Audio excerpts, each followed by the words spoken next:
Karl Rahner, K.R.'s extraordinary contribution to the renewal of Trinitarian theology involves the recovery of an economic dimension, largely forgotten since the reflection on God's in itself, or the immanent Trinity. It came to be considered theology par antonomasia.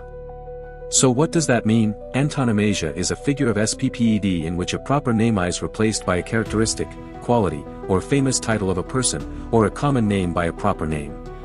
The term theology par antonomasia recognizes that, historically and culturally, the study of divinity has been predominantly associated with Christianity in the Western world, so much so that the term theology has become synonymous with Christian theology.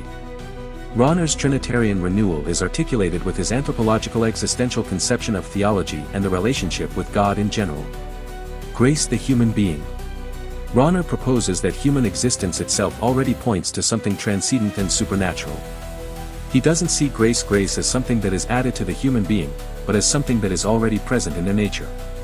It is ontological disposition towards God. The human being is not a neutral being, their existence already carries an openness to being. This idea is a critique of traditional theology that viewed grace as a rejection of human nature, something that came from outside. For Rahner, human nature and grace are deeply interconnected.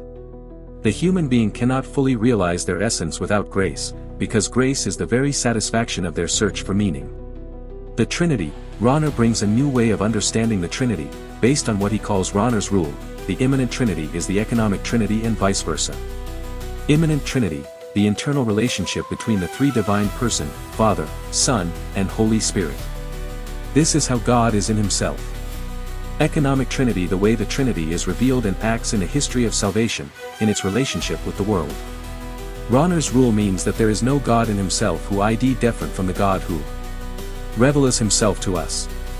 The way God acts in our world. Economic Trinity is the only way we have. Rahner's rule means that there is no God in himself who is different from the God who reveals himself to us. The way God acts in our world, economic Trinity, is the only way we have of knowing how he is in himself, immanent Trinity.